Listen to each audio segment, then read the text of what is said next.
High, good morning. তো এই যে আমি ঘুম থেকে উঠে আমার প্রথম কাজ পড়ানো, তো চলে এসেছি। তো পড়িয়ে চলে যাই বাড়ি, তারপরে যাই একটু দিদির বাড়িতে। এই যে সাত সকালবেলায় দিদির বাড়িতে এসেছি। আর ছাতুটা খাস? খাই তো। এদিকে দিদি রান্না বান্না করছে। কি রান্না করছিস? মাছের মাথা দিয়ে ডাল হবে। তো ওদিকে কি হচ্ছে? কফি। কফিটা আমি ভালো করে করতাম ব্লেন্ডার দিয়ে, বাট আমার টাইম নেই। ওর অনেক দায়িত্ব, অনেক কাজ। আর চিনি বুড়ি গেছে ওই বাড়িতে। তো এই যে বেশ ভালোই হয়েছে।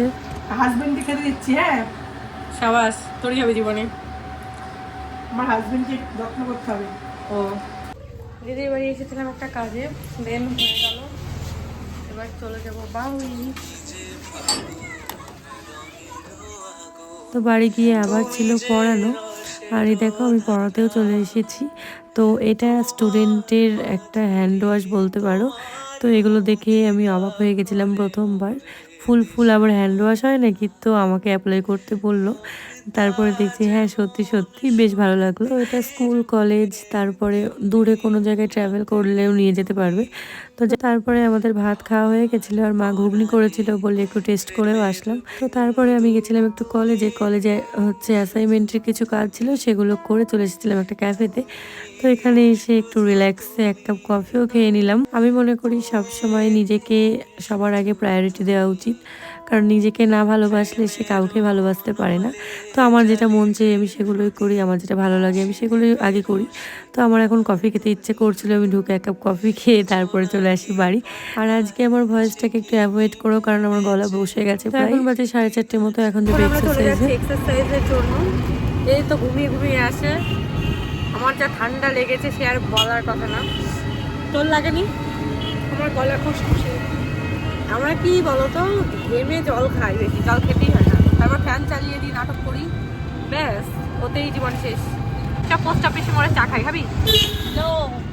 ও ডায়েট করছে, ডায়েট।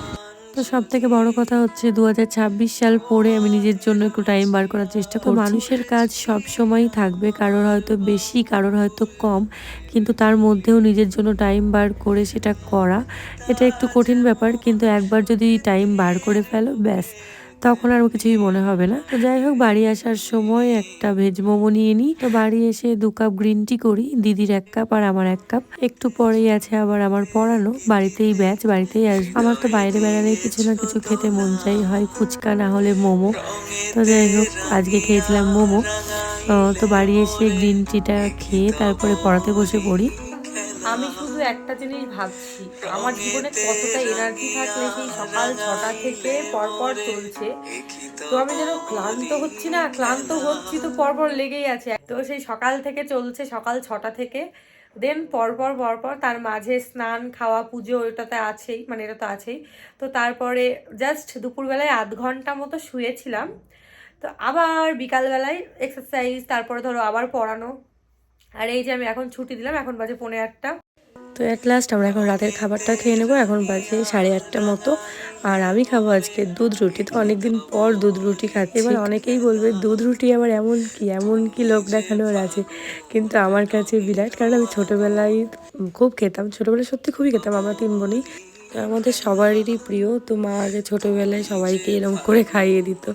তো যাই হোক, এখন খাওয়া দাওয়াটাও করে নিই। তো এই ছিল আজকে সারাদিনটা, ব্যস্ততার মাঝে কিভাবে কেটে যায় সারাদিনটা বোঝাও যায় না। তো ভিডিওটি এটুকুই থাকলো, দেখা হচ্ছে পরে কোনো ব্লগ বা শর্টস। টাটা।